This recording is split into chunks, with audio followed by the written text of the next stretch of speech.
Channel دی online اسلام کو subscribe کریں اور بیل آئیکن کو دبائیں سب سے پہلے ویڈیوز حاصل کرنے کے لیے۔ جماعت گئی تھی تو ہمارے وہاں جو پاکستانی بچے بہت زیادہ ڈرگز میں پھنس گئے ہیں، ماں باپ نے بڑا ظلم کیا، پاکستانیوں کے پاس بہت پیسہ ہے لیکن انہیں صرف پیسہ ہی بنایا، اپنی اولاد کو دین نہ بتایا۔ تو ہمارے بہت بچے ڈرگز کے کاروباری بن گئے، تو جیلوں میں پڑے ہوئے ہیں کچھ میں۔ تو میں مقامی لوگوں سے کہا یار مجھے کسی جیل میں، چونکہ میں یہاں بھی جیلوں میں جاتا ہوں بیان کرنے کے لیے، یا مجھے کسی جیل میں لے جاؤ، میں وہاں بچوں سے بات کروں گا۔ تو پریسٹن جیل میں لے گئے مجھے، تو وہاں ہم نے مسلمانوں کو اکٹھا کیا، کوئی انڈیا کے بھی تھے، پاکستان کے نوجوان زیادہ تھے، کیسز سارے یہ ڈرگز کے تھے، ایک دو کیس کوئی اور تھے لیکن زیادہ یہی نشہ بیچنے کے چکر میں تھے۔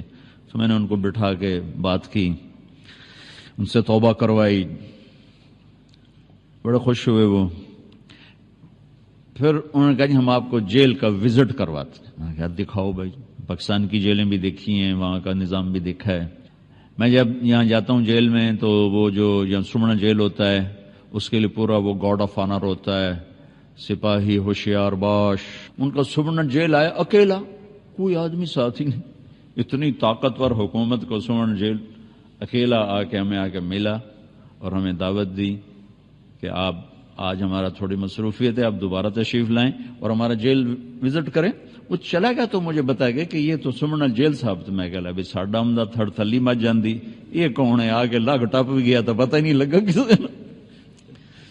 تو انہوں نے جیل دکھائی تو کوئی 850 کی کیپیسٹی تھی اور اس میں 650 قیدی تھے، یعنی اس سے کم رکھے ہوئے تھے، اور ایک کمرے میں 2، اسی میں ٹوائلٹ، اسی میں بیسن گرم ٹھنڈا پانی، اسی میں ٹی وی، اور اسی میں ان کے لیے نیٹ کی سہولت، ہر چیز۔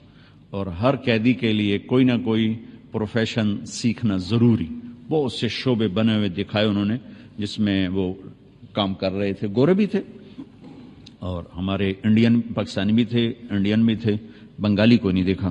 اس کے بعد ہمیں وہ کچن لے گئے۔ ان کا جو کچن تھا وہ ہمارے 5 سٹار ہوٹلز کے کچن سے زیادہ صاف ستھرا، اور وہ چپس بن رہے تھے قیدیوں کے لیے، اور دوپہر اور رات کے کھانے میں 5 قسم کے کھانے ہوتے ہیں، 5 قسم کے، اور حلال کے لیے دیگ الگ ہے، پتیلے الگ ہیں، پلیٹیں الگ ہیں، حتیٰ کہ وہ چمچ جس سے سالن نکالا جاتا ہے وہ چمچ بھی الگ ہے، حلال، مسلمانوں کو حلال پرووائڈ کرنے کے لیے۔ اور پھر انہوں نے ہمیں ایک ہاٹ پاٹ دکھایا اتنا سا، وہ 150 پاؤنڈ کا تھا وہ ہاٹ پاٹ، کو 25,000 روپے کا ہاٹ پاٹ، کہ یہ اس میں مسلمانوں کے لیے رمضان میں ان کو سحری اور افطاری کا کھانا گرم ملے، یہ ہاٹ پاٹ بنایا گیا۔ چونکہ سحری کا ٹائم ان کا کھانے کا ٹائم نہیں، افطاری کا ٹائم ان کے کھانے کا ٹائم نہیں، تو پھر وہ کھانا اس میں رکھتے ہیں جس میں 8 گھنٹے کھانا گرم رہتا ہے، جیسے دیگ سے نکالا تھا ویسے گرم ہوتا ہے، اس لیے اس کی قیمت 25,000 یعنی 150 پاؤنڈ اس کی قیمت تھی۔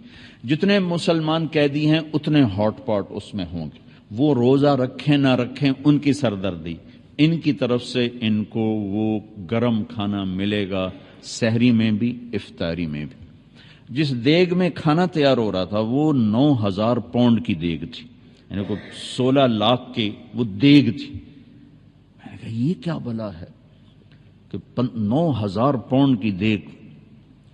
ان کا جی بس اس میں کچھ کرنا نہیں پڑتا، کھانا بنانے والے کو ڈال دیتے ہیں سب کچھ، اور جب زیادہ کوانٹٹی ہو تو نیچے سالن کھانا لگ جاتا ہے، گوشت لگ جاتا ہے، سبزی لگ جاتی ہے۔ تو اس میں یہ خصوصیت ہے کہ اس میں لگتا کچھ نہیں ہے، اپنے آپ ہی ہر چیز تیار کر کے آٹومیٹک ہے، ڈال کے وہ فارغ ہو جاتے ہیں اور کھانا تیار ہو جاتا ہے، آگے تقسیم کر دیتے ہیں۔ اور پیچھے انہوں نے ہمیں وہ دکھائے ان کے جو فریج اور فریزرز اور جہاں سے کچا میٹیریل آتا ہے، وہ اتنا تنکا بھی مجھے نظر نہیں آیا، اتنا ٹیشو پیپر نظر نہیں آیا، صاف ستھرے۔ سب سے عجب بات جو آپ کو بتانے والی تھی کہ کسی جیل کے افسر کو اجازت نہیں کہ قیدی کو انگلی بھی لگائے، وہ چاہے گالیاں دیں، چاہے پتھر ماریں، چاہے ان کو برا بھلا کہیں، ان کو اف کرنے کی بھی اجازت نہیں۔ ساڑھے تو لمحے پا کے فنائیاں پھیر دیتے ہیں، اور باقاعدہ ٹی وی کیمرے لگے ہوئے ہیں کہ چیک کیا جا رہا ہوتا ہے کہ کوئی کسی کو بے عزت تو نہیں کر رہا، ہاتھ تو نہیں اٹھا رہا۔ پھر ان کو خرچہ الگ ملتا ہے، ماہانہ خرچہ ملتا، ہفتہ واری خرچہ ملتا ہے، کچھ پاؤنڈ بتایا انہوں نے، مجھے یاد نہیں رہا۔ ایک بہت خوبصورت اس سے اتنا بڑا ڈپارٹمنٹل سٹور تھا، اتنا بڑا جتنا یہ آپ کا ہال ہے، صاف ستھرا، ضروریات زندگی کی ہر شے مہیا۔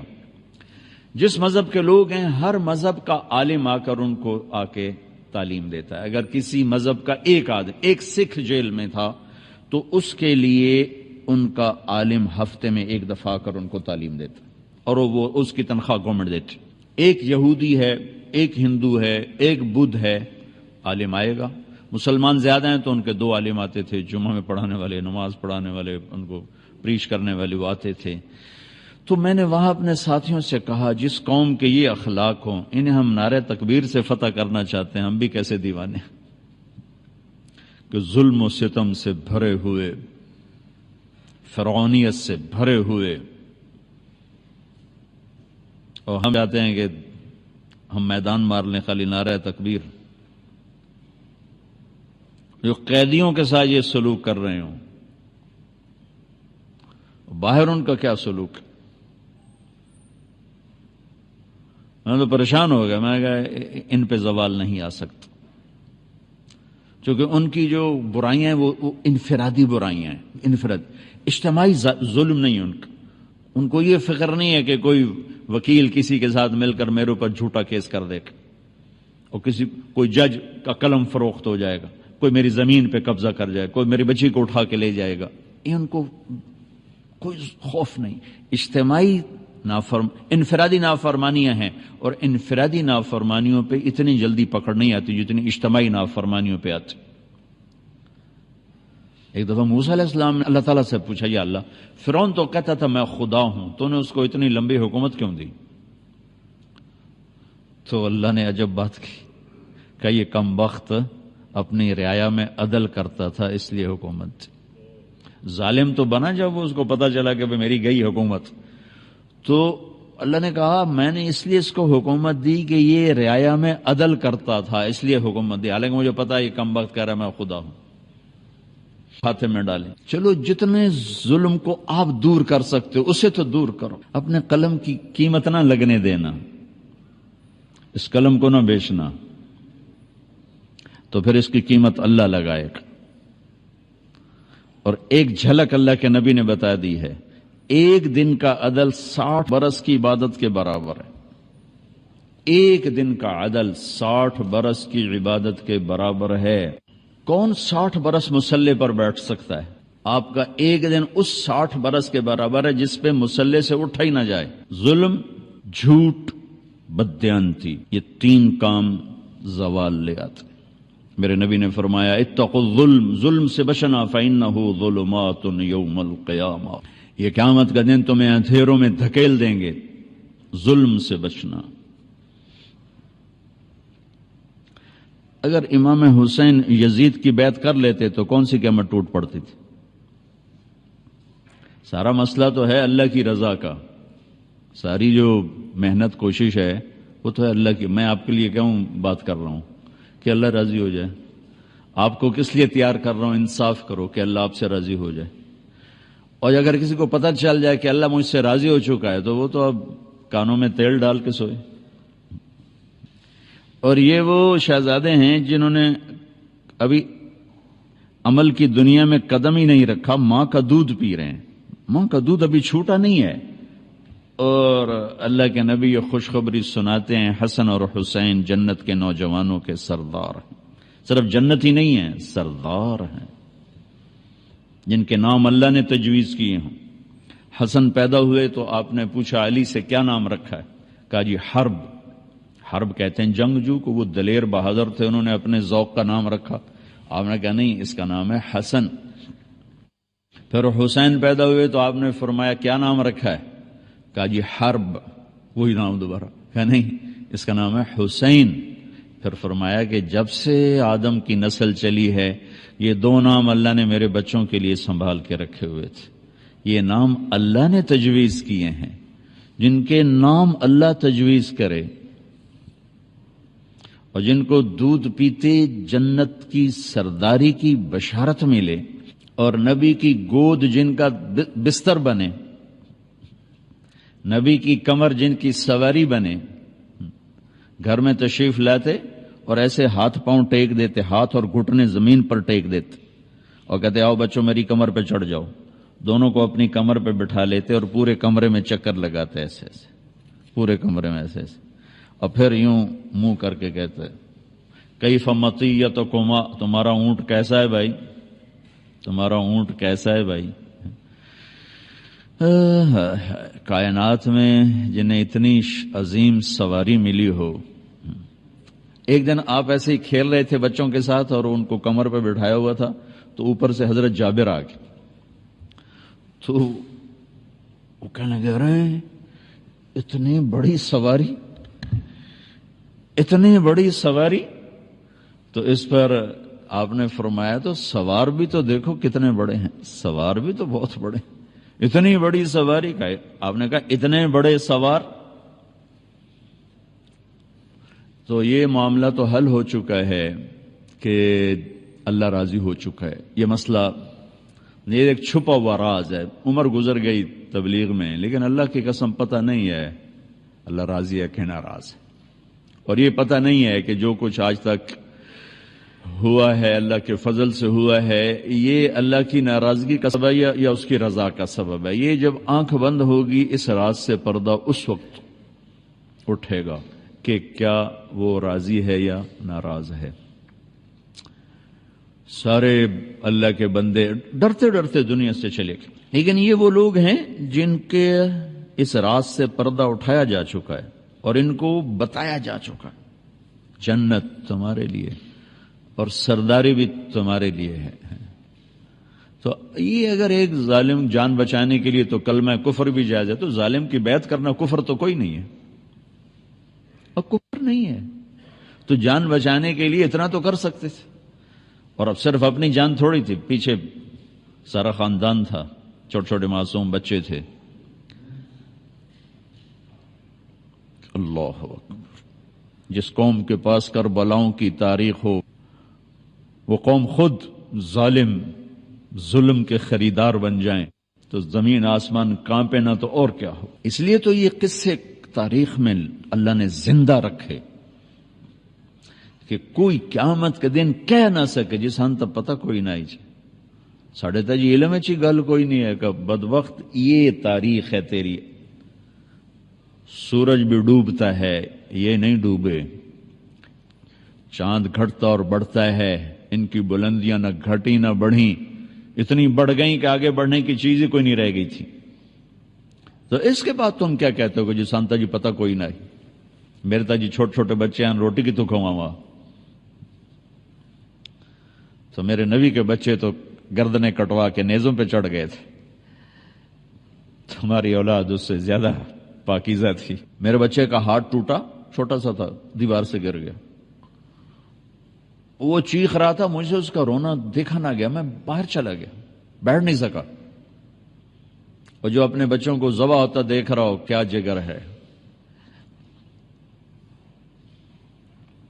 پھر اس قوم کا وکیل پیسوں پہ ایمان بیچ دے اور جج پیسوں پہ ایمان بیچ دے. اب بیوروکریٹس، میں تمہیں کیا رہوں، میرا تو ریڑھی والا ایمان بیچ کے بیٹھا ہوتا، میرا تو مزدور ظالم ہے، ریڑھی والا ظالم ہے. ہمارے زوال کا سبب سیاست نہیں، نہ سیاستدان ہیں نہ پارٹی ہیں، ظلم، جھوٹ، بددیانتی، یہ تین بڑے سبب ہیں. تو جتنا آپ عدل دے سکتے ہو میرے بھائیو اتنا تو دو، اتنا تو دو. یہاں تو جان تک کے سودے کر دیے کہ نہیں. یہ نہیں ہو سکتا کہ ظالم کی تائید میں میرا ہاتھ بلند ہو، یہ نہیں ہو سکتا. کاٹ دو لیکن ظلم کی تائید نہیں ہو سکتی. یہ ہمیں سارا دین رواجی محرم آتا ہے 10 دن کے رو پیٹ کے بعد یہ جنت واجب ہو گئی. جنت اتنی سستی ہے کہ خالی رونے سے جنت مل جاتی. ربیع الاول آیا 12 دن ہم نے خوب جلد سے جلوس کیا، اور پھر کیا میرا نبی صرف 12 دن یاد کرنے کے لیے، ہر پل ہر سانس جسے یاد کرنا فرض عین ہو، صرف 12 دن کے رسم و رواج سے میرے رب نے محبوب بنایا ہو، حبیب بنایا ہو. لاڈ سے کبھی محمد، کبھی احمد، کبھی ماہی، کبھی حاشر، کبھی عاقب، کبھی فاتح، کبھی خاتم، کبھی ابو القاسم، کبھی طہ، کبھی یاسین، کبھی شاہد، کبھی مبشر، کبھی نذیر، کبھی داعی اللہ، کبھی سراج منیر، کبھی عزت سے بولا یا ایھا النبی، کبھی احترام سے بولا یا ایھا الرسول، کبھی محبت سے بولا یا ایھا المزمل، کبھی لاڈ سے بولا یا ایھا المدثر. یہ 4 لفظوں میں کیا میرے رب نے دکھا دیا. ایھا النبی، آدم علیہ السلام سے بات کی یا آدم، نام لیا. نوح علیہ السلام سے بات کی یا نوح، اے نوح. ابراہیم علیہ السلام سے بولے یا ابراہیم. موسیٰ علیہ السلام سے بولے یا موسیٰ. داؤد علیہ السلام سے بولے یا داود. زکریا سے بولے یا زکریا. یحییٰ سے بات کی یا یحییٰ. عیسیٰ سے بات کی یا عیسیٰ ابن مریم. 8 نبیوں سے بات کی ہے نام لے کر کیا. یا آدم اسکن انت وزوجک الجنہ، یا نوح اہبط بسلام منا، یا ابراہیم قد صدقت الرؤیا ما تلک بیمینک یا موسیٰ، یا داود انا جعلناک خلیفہ، یا زکریا انا نبشرک بغلام، یا یحییٰ خذ الکتاب بقوہ، یا عیسیٰ ابن مریم انت قلت للناس. 8 نبیوں سے بات کی، نام لیا ہے. اپنے نبی سے بات کی یا محمد نہیں، یا احمد نہیں، یا ایھا النبی. عزت. پھر اس سے اوپر کا لیول، ساتھ پروٹوکول شامل کیا یا ایھا الرسول. پھر نے کہا یا اللہ، ابراہیم آپ کے خلیل تھے، موسیٰ کلیم تھے، داؤد کے لیے لوح نرم، سلیمان کے لیے ہوا تابع، اور عیسیٰ کے لیے مردے زندہ، تو میرے لیے کیا ہے؟ اللہ نے کہا تیرے لیے اولیس قد آتیتک افضل من ذلک کلہ، میں نے آپ کو وہ دیا ہے جو کسی کو نہیں دیا. وہ کیا ہے؟ کہ اللہ ذکرت الا ذکرت معی، قیامت تک آپ کا اور میرا نام اکٹھا رہے گا، جدا نہیں ہو سکتا، جدا نہیں ہو سکتا. اور تھوڑا سا قرآن سے دیکھیں، براءۃ من اللہ ورسولہ، اذان من اللہ ورسولہ، فاذنوا بحرب من اللہ ورسولہ، من یعص اللہ ورسولہ، من یحادد اللہ ورسولہ، من یشاقق اللہ ورسولہ، تؤمنون باللہ ورسولہ، آمنوا باللہ ورسولہ، سیؤتینا اللہ من فضلہ ورسولہ، واللہ ورسولہ احق ان یرضوہ، لا تخونوا اللہ والرسول. اللہ اور رسول، اللہ اور رسول، اللہ اور رسول کا میرے حبیب آپ کا اور میرا نام اکٹھا ہو گیا ہے، جدا نہیں ہو سکتا قیامت تک. نیم پلیٹ اتر جاتی ہے نا. اب شمیم صاحب ایک جگہ جا جائیں تو جب یہ جائیں گے تو کوئی اور آ جائے گا. آج کل رضوی صاحب یہاں یہ چلے جائیں کوئی اور نیم پلیٹ لگ جائے گی. لیکن میرے اللہ نے کہا تیرا نام جو آیا ہے نا، یہ اترنے کے لیے نہیں آیا. زمین آسمان تو اتر جائیں گے، لیکن تیرا نام میرے نام کے ساتھ ہی رہے گا، یہ نہیں اتر سکتا. پھر اللہ تعالیٰ نے اور بڑا خوبصورت انداز اختیار کیا. لفظ اللہ میں کوئی حرف نقطے والا کوئی نہیں، سارے بغیر نقطے کے حرف ہیں. اس لیے کہ نقطے والا حرف کمزور ہوتا ہے اور بغیر نقطے والا حرف طاقتور ہوتا ہے. بغیر نقطے والے حرف میں قوت زیادہ ہے اور نقطے والے حرف اس کے مقابلے میں کمزور ہے. تو اللہ نے اپنے نام کے لیے حرف استعمال کیے بغیر نقطے والے اللہ، اور اپنے نبی کے لیے نام جب پسند کیا تو وہ حرف لے کر آیا جس میں نقطہ کوئی نہیں، محمد. اور دوسرا جب نام لے کر آیا تو وہ لے کر آیا جس میں نقطہ کوئی نہیں، احمد. پھر برابری کی ترازو تول کے عدل کیا. اللہ 4 حرف ہیں، محمد 4 حرف ہیں، اللہ 4 حرف ہیں، احمد 4 حرف ہیں. اللہ میں 4، محمد میں 4، احمد میں 4. پھر لا الہ الا اللہ 12 حرف ہیں، محمد الرسول اللہ 12 حرف ہیں. لا الہ الا اللہ میں 12 حرف ہیں، محمد الرسول اللہ میں 12 حرف ہیں، اللہ 4 حرف، محمد 4 حرف، احمد 4 حرف. جہاں اللہ اتنی عزتیں دے رہا ہو، ہم نے ضرب ربیع الاول رکھا ہوا ہے، باقی سارا سال یاد نہیں کرنا. محرم رکھا ہوا ہے، باقی سارا سال یاد نہیں کرنا. تو بھائیو میں کیا عرض کروں، دکھڑے ہیں، تقریر میں نے کیا کرنی، دکھ ہیں، دکھ شیئر کیا ہے آپ کے ساتھ۔ عدل کو ساتھی بناؤ۔ یہ قلم کائنات کی حسین ترین نعمت ہے اگر اس سے عدل نکلتا ہو، اور یہ سائنائڈ زہر سے بھی زہریلا اگر اس سے ظلم نکلتا ہو۔ اگر یہ قابل فروخت ہے تو اس سے خوفناک چیز کوئی نہیں آپ کے لیے، آپ کے معاشرے کے لیے۔ اور اگر اس کو کوئی خرید نہ سکے تو یہ راتوں کی تہجد اور دن کے روزے، گرمی کے طواف، سرد راتوں کا جاگنا، اس سے اس قلم کے ایک لفظ کی قیمت زیادہ ہے۔ میرے رب کی بارگاہ میں سجدہ کرنے والوں کی کمی کوئی نہیں ہے، آسمان بھرا پڑا ہے۔ رکوع کرنے والوں کی کمی کوئی نہیں ہے، آسمان بھرا پڑا ہے۔ عدل والوں کی کمی ہے، ظلم کا بھرا دیس ہے۔ میں آپ کی منت کرتا ہوں، اگرچہ اس قانون میں عدل کہاں سے آئے گا؟ ایک شخص نے عرض کی، یا رسول اللہ میں چاہتا ہوں سب سے بہترین انسان بن جاؤں۔ تو آپ نے کہا لوگوں کو نفع پہنچایا کر، سب سے بہترین انسان بن جائے گا۔ یہ نہیں کہا رات کو تہجد پڑھ، اتنے نفل پڑھ، دن کو روزے رکھ، اور اتنا قرآن پڑھ، اتنی تسبیح پڑھ۔ کہا لوگوں کو نفع پہنچا، سب سے بہترین بن جائے گا۔ اور جو نفع آپ پہنچا سکتے ہو تو کوئی بھی نہیں پہنچا سکتا۔ جو نفع آپ سے مل سکتا ہے۔ عمر بن عبدالعزیز نے انصاف کیا، عبد الملک، ولید، سلیمان نے ظلم کیا، اسی تخت پہ بیٹھے اب عمر بن عبدالعزیز انصاف کیا۔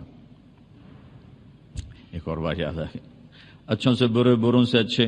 یزید ایک ظلم کی داستان ہے۔ 3 بر اعظم پہ حکومت، 39 سال کی عمر میں مر گیا کہ 42 سال کی عمر۔ اس کا بیٹا معاویہ بن یزید رحمت اللہ علیہ، 3 بر اعظم کی حکومت ملی 22 سال کی عمر میں۔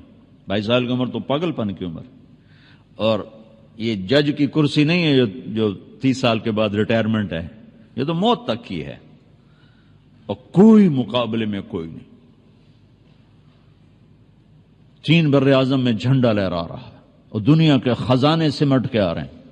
40 دن حکومت کی، 40 دن، اور سارے خاندان بنو امیہ کو اکٹھا کر لیا اور خطبہ دیا اور کہا کہ میرا باپ جبار تھا، ظالم تھا، اس نے اہل البیت کا خون بہایا، اور میں اس تخت پہ لعنت بھیجتا ہوں جس کے نیچے حسین کا خون ہو۔ یہ تمہاری حکومت پڑی ہے، جس کو چاہے دے دو۔ حکومت چھوڑ دی، 3 بر اعظم کی حکومت کو لات مار دے، مجھے نہیں چاہیے، دے دو۔ اس کے بعد مروان کو اور اس کی نسل کو حکومت ملی۔ تو عمر بن عبدالعزیز کا جب انتقال ہو رہا تھا تو اپنے بچوں کے لیے 2 روپے بھی نہیں چھوڑے، اور ہشام بن عبد الملک مر رہا تھا تو اپنے بچوں کے لیے 10 لاکھ درہم چھوڑے۔ ان کو تانا ملا، عمر بچوں کے لیے کیا چھوڑا ہے؟ کچھ نہیں۔ کیا کریں گے تیرے بعد؟ فرمایا حرام کھلایا نہیں، حلال تھا نہیں۔ کیا خوبصورت بات، کہ حرام کھلایا نہیں، حلال تھا نہیں۔ کہ میرے بچے نیک ہوں گے تو اللہ سنبھال لے گا، برے ہوں گے تو مجھے ان کی ہلاکت کی پرواہ کوئی۔ 30 برس کے بعد چشم فلک نے کیا دیکھا کہ ہشام کی اولاد، جن کے لیے ان کا باپ 10 لاکھ درہم چھوڑ کے مرا تھا، وہ دمشق کی جامع مسجد کی سیڑھیوں پہ بیٹھ کے بھیک مانگتے تھے، اور عمر کی اولاد ایک مجلس میں 100 گھوڑے اللہ کے نام پہ خیرات کر دیتے۔ وَهُوَ يَتَوَلَّى الصَّالِحِينَ۔ اور عمر بن عبدالعزیز جب خلیفہ تھے تو ان کی ایک خادمہ نے کہا، امیر المومنین میں نے آج رات خواب دیکھا۔ کیا دیکھا؟ کہ میں دیکھا کہ حشر ہے اور پل صراط سے لوگ گزر رہے ہیں۔ تو عبد الملک بن مروان کے گزرنے کا حکم ہوا۔ عبد الملک بنو امیہ کی دوسری شاخ میں فاؤنڈر ہے بنو امیہ کا، جو 83 سال حکومت کی۔ کہ عبد الملک پل صراط پہ آیا اور جہنم میں گر گیا۔ پھر اس کے بعد ولید چڑھا، وہ پل صراط پہ آیا، جہنم میں گر گیا۔ پھر اس کے بعد سلیمان اوپر آیا تو وہ اوپر چڑھا، گر گیا۔ عبد الملک، پھر ان کے بعد آیا ولید، ان کے بعد آیا سلیمان، سلیمان کے بعد آئے عمر بن عبدالعزیز. تو پھر اب عمر بن عبدالعزیز کی باری تھی، تو پھر کہنے لگے پھر آپ چڑھے. اتنا ہی کہا تھا آپ چڑھے تو حضرت عمر بے ہوش ہو کے گر گئے. تو وہ رو پڑی کہ آپ بے ہوش نہ ہوں، آپ پار نکل گئے، آپ پار نکل گئے. کس چیز نے پار لگایا؟ عدل نے. 3 بر اعظم میں زکوٰۃ لینے والا کوئی نہ بچا. لاہور ان کی حکومت میں شامل ہے. نہ کسی کا پریشر لو، نہ اپنے لالچ کے ہاتھوں مجبور ہو، نہ کسی اوپر والے سے مجبور ہو. صرف وہ جو 7 آسمان کے اوپر والا ہے اس سے مجبور ہوگا. جی میری مجبوری ہے، میری مجبوری ہے، میں نے اپنے اللہ کو جان دینی ہے. بس یہ گزارش ہے، دل کو لگے تو لے لینا، ورنہ ہمارا تو کام دن راج فقیرانہ آئے صدا کر چلے، میاں خوش رہو ہم دعا کر چلے. تو بس آپ بھائیوں کی خدمت میں گزارش ہے، جتنا کر سکتے ہوں کریں. جیسے یہ ٹریننگ لے رہے ہیں نا آپ، تو اس قلم کا صحیح استعمال، اس کی ٹریننگ تبلیغ کا کام ہے. تبلیغ کا کام ایک ایمان کو سیکھنے کی خوبصورت محنت، جو میں نے آپ سے 1 گھنٹہ بات کی ہے، یہ وجود میں آئے، اس کی بھی ٹریننگ ہے. بغیر تربیت کے نہ دین آتا ہے نہ دنیا آتی ہے.